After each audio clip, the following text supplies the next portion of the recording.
The Piper. Act 1. Bone Flute. The autumn rain slicked the streets of Graybridge, a city that wore its grime like a second skin. Detective Mara Quinn stood in the middle of the cul-de-sac, the flashing red and blue lights of patrol cars painting her face in alternating strokes of urgency. She barely noticed, her eyes locked on the narrow sidewalk leading into the small suburban house, cordoned off by yellow tape. Another one. Third in 3 months. Said Officer Lynn, flipping through her notes. No sign of forced entry, same as the last two.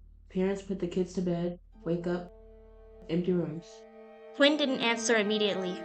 Her jaw was clenched tight, and her breath made small puffs in the cold. She finally stepped past the tape and up to the front porch. Her boots left faint impressions in the wet leaves. Where's the item? In the playroom. Lynn led her inside. The house was eerily quiet, as if holding its breath. Inside the children's room, the toys lay untouched. Dolls with frozen expressions sat on a shelf, and a mobile above the crib still spun from some unseen disturbance. And there it was, on a child's chair, as if casually left behind by a visiting guest, a flute. But not just any flute. Carved from bone, its surface etched with strange symbols that Quinn didn't recognize. The craftsman was unsettlingly precise, the holes worn smooth, as if played for generations. Quinn didn't touch it. She knew better. I want the forensics team on this, she muttered. Lynn nodded and gestured for the techs to move in. There's more, she said, lowering her voice. Neighbors reported hearing music around 2 in the morning. The melody, slow, eerie. They all described it the same way. She said. Quinn exhaled slowly. Same as the last 2 scenes. No one saw anything, no break-in, no surveillance footage. It's like the kids just walked out. She hated how familiar this all felt. The melody, the vanishing, the lack of evidence, the helplessness.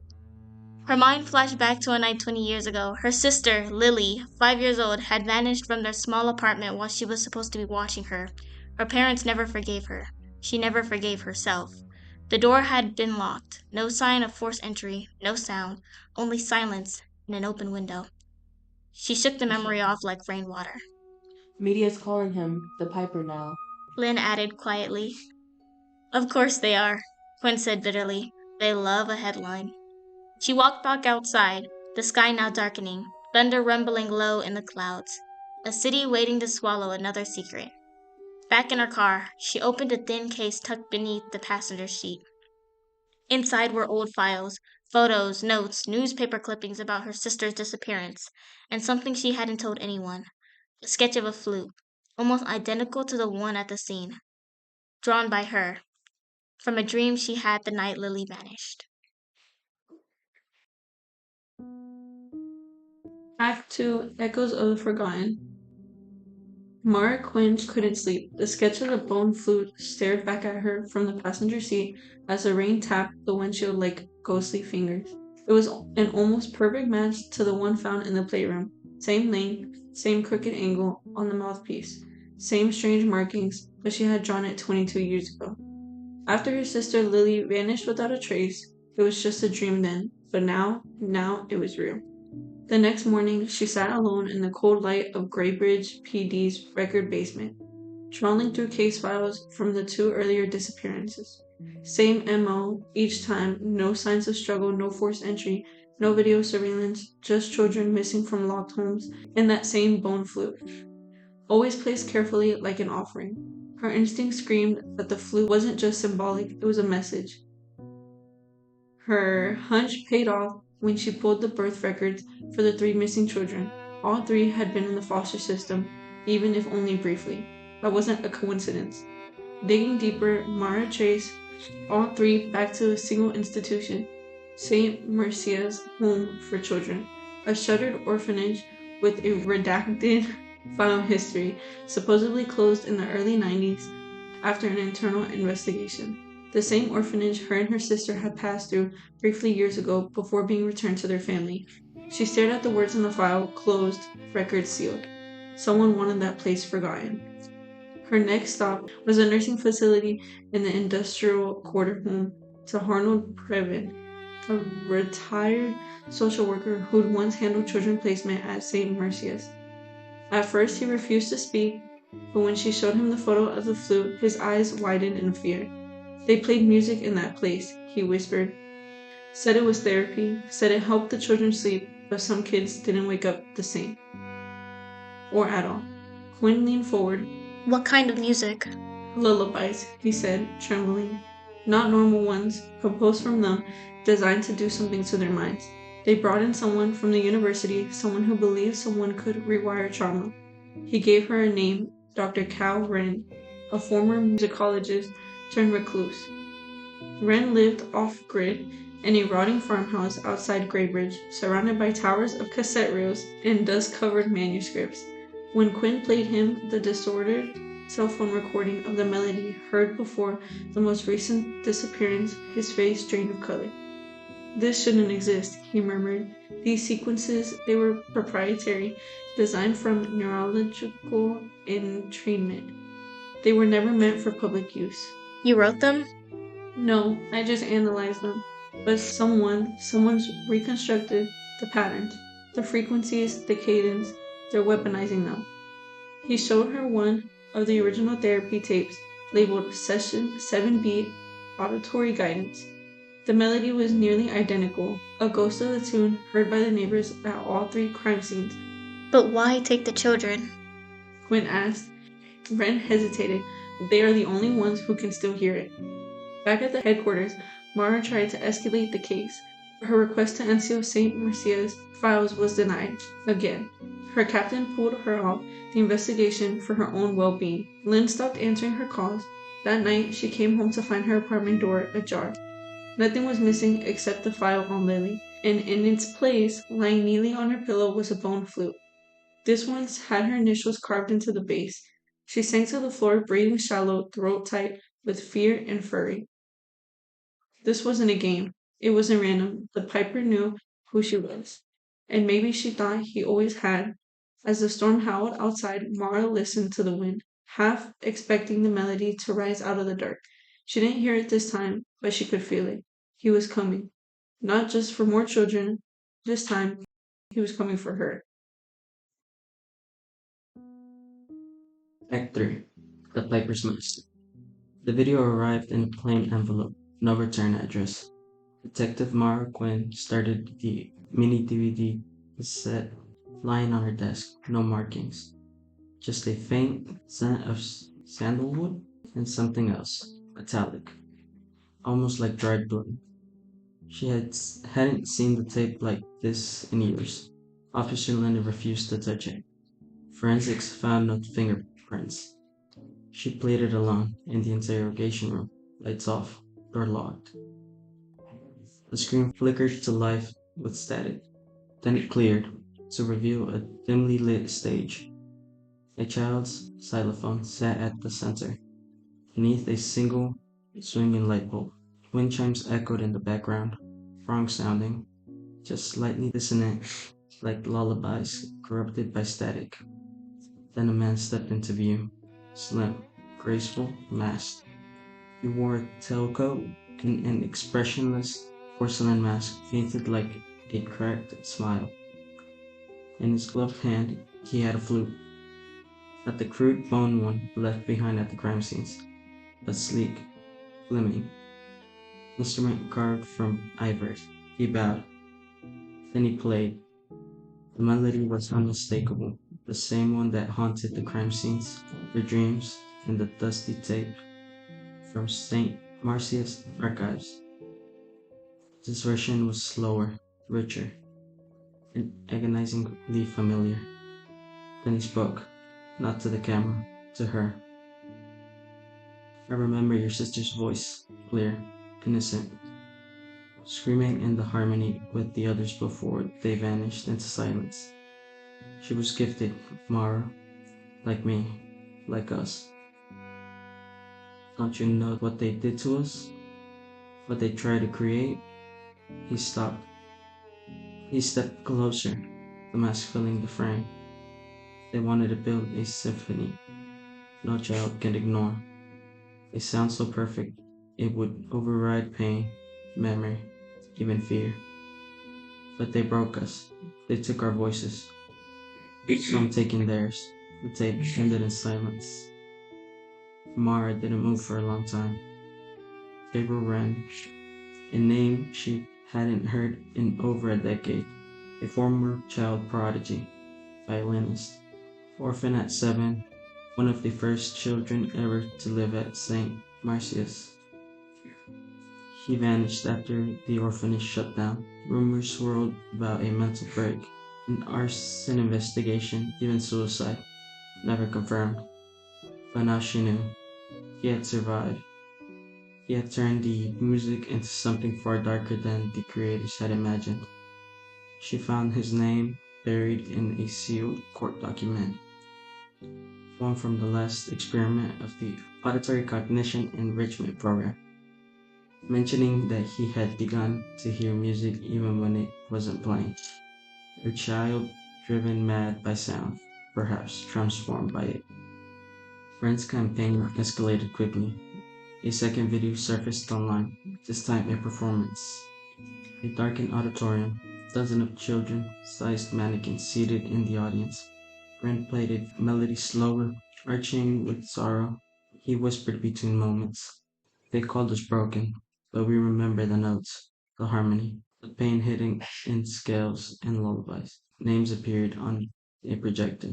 The 5 missing children, and then horrifying. Mara Quinn's name, followed by more. Lily Quinn, her sister. You've forgotten, Mara, but the song never did. It remembers you. She sang it too. In desperation, Quinn returned to Warren, a former musicologist. She demanded the truth. He broke down. There's an incident years ago. He admitted. Not in the records. It wasn't supposed to happen. One of the sessions triggered something. Children began humming the melody in unison, screaming. Some collapsed, others just walked into the woods. And Lily? She asked hollow. She was there, so was Gabriel. The old man handed her the tape labeled Final. He warned her not to listen. She did it anyways. The melody wasn't just music. It was a map, tones arranged in a pattern to reawaken memories she had spent her whole life repressing. That night Mara remembered it all. The music, the voices. Gabriel screamed, and Lily, standing by the window, staring out as the flute played from somewhere unseen. Piper hadn't stolen her family. He had been part of it, a childhood friend. Gabriel's final message arrived days later, a handwritten invitation. One last performance, Mara. Come find us where the first silence began. St. Marcia's. Now a burned down husk in the woods, waiting.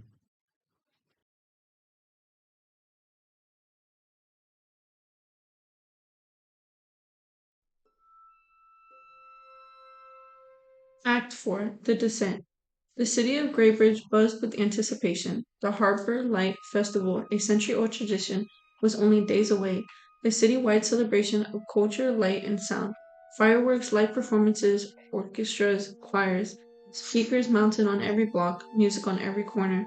And in the shadows, Gabriel Wren prepared to hijack it all. It started with the body. Miles Kerr, a former city councilman, was found face down in his bathtub. Cause of death, drowning. But that wasn't the strange part. His headphones had been melted into his ears, fused by an electrical surge. His brain had cooked. A portable player rested nearby, looping the same distorted melody over and over, the same one Quinn heard in her dreams. Miles had been on the oversight board that helped St. Marcia's continue to run. Within days, 2 more victims surfaced. A former therapist, then a music tech from the university's experimental sound lab, all with connections to the orphanage, all dead with headphones still playing some version of the Piper's melody. It was no longer just children. Gabriel had winded his symphony. Detective Quinn stood alone in the ruins of St. Marcia's, the wind echoing through crumbled walls like ghostly breath. It was here the melody had begun, and here she finally learned the truth about her sister. A burned file in a hidden basement office revealed everything. Lily Quinn hadn't vanished into thin air. She had followed Gabriel. They called themselves the Listeners. Children resonated with the auditory sequences beyond what was anticipated. They weren't just subjects, they were believers. According to one survival journal, Gabriel led a rebellion during the final days of the St. Messias, trying to free the children just before the state shut them down.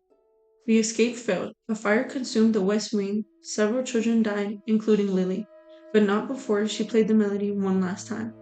The realization broke something inside Mara. She had chosen to follow the music, chosen him, and now Gabriel was preparing to play his masterpiece. He sent no more tapes, no riddles, no taunts, just a map traced in red wax over a festival flyer. City Hall, opening night, main stage. The heart of the celebration. Tens of thousands would be there, surrounded by speakers conducted by Gabriel himself. If he succeeded, the melody wouldn't just haunt Quinn's dreams, it would become everyone's reality. She took it to the department. Her captain dismissed it as paranoia. No warrant, no proof, no justification to cancel a city-wide event. The Piper is just a myth, Quinn, he said. She almost laughed, almost screamed, because she knew Gabriel was going to play the city into silence. That night, Mara returned to her apartment and pulled the old bone flute from the evidence bag she kept hidden. Her hands shook. The symbols into it were no longer meaningless. She could understand them now. Not words, not letters, instructions. The melody had always been a language, not for the eyes, for the ears, and for a moment, in the heavy silence, she wondered if it had already begun. The night of the festival, the streets of Graybridge pulsed with music and lights. Fireworks painted the sky in burning color, cheers echoing through alleyways. But underground, beneath the ruins of St. Mercia's, another kind of performance was being prepared. Detective Mara Quinn followed the melody down into the dark. The old foundation of the orphanage, long sealed and forgotten, had once hidden boiler rooms with utility spaces, but further beneath lay a space that wasn't on any blueprint. A wide domed chamber, acoustically perfect, a concert hall, and at its center stood Gabriel Wren, bathed in a pale floodlight, surrounded by cables, speakers, and a massive pipe organ, gutted and wired, a monstrosity of old sound and new tech. He turned as if expecting her. You made it. Quinn raised her weapon, but he didn't flinch. He was dressed in his black coat, the cracked porcelain mask discarded on the piano bench. His face was lean, sharp, beautiful in a tragic way. A man both alive and already gone. You shouldn't be here, Mara. I gave you a way out. She stepped closer. You're going to kill thousands. He nodded slightly, almost mournful. Now, how many did they let disappear in silence? How many children screamed and no one listened? Screens flickered to life behind him. Live feeds of Harbor Light festivals. Crowds gathered at the main stage, a countdown tickling. They stole our voices. Now I return the favor. After tonight, the noise will stop. He gestured to the rig, a frequency-based transmitter wired directly into the city's emergency broadcast system. A lethal melody. One burst was enough to fracture minds, to erase memory, impulse, identity. Gabriel stepped away from the console, eyes locked on hers. Walk away. You don't owe them anything. You lost just like I did. Your sister chose the silence, Quinn. So can you. And for a moment, she wanted to. She thought of Lily, one of the years lost to grief, to guilt, to systems that never answered for their crimes. But then she looked at the screen again, children on their parents' shoulders, teenagers dancing in the streets, innocent, just like Lily once was. No. She whispered. You want a song they couldn't forget? Let's give them one they'll remember. Then she fired. The bullet didn't hit Gabriel. It shattered the control panel. Sparks flew. The speakers exploded in bursts of flames. Feedback screeched through the hall as the entire system began to collapse, the overload frequencies causing the structure itself to tremble. Gabriel lunged at her. They fought in the chaos, fist and fury, grief and fire. He struck with surprising strength. She countered with raw desperation. Stone cracked around them. Cables snapped like whips. As a beam fell from the ceiling, she shoved him backwards. Gabriel stumbled, landed hard, impaled through the chest, and gagged a jagged orphan pipe. He gasped. Blood stained his lips, and then he smiled. She used to hum, and she slept. He rasped. I saved it. From his coat, he handed her a small, scorched cassette. Her voice. That's all I kept. And then he stilled, the pipe organ groaning beneath his weight, as if sighing in death, silenced by the very institution that made him. Quinn carried the cassette out of the hall, collapsed behind him. Emergency crews were already swarming the area. Inside the adjacent chamber, officers discovered the missing children, drugged, thin, but alive, safe. The media devoured the story. The city's sins could no longer be buried. Weeks later, Graybridge's mayor resigned. A federal investigation began. Names were named, records were unsealed. The ghost of St. Maurice's has finally been dragged into the light. And Detective Mara Quinn resigned from the force. No press conference, no medal, just a quiet walk to the precinct doors. Her badge left on her desk and the cassette in her coat pocket.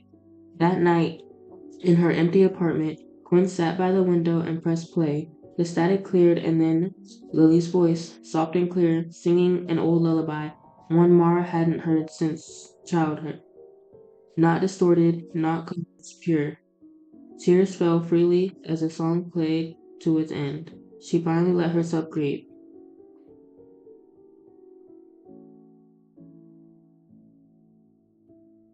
A gray bridge sidewalk, humming, soft, delicate, the same melody, the same rhythm, the piper's tune, reawakened.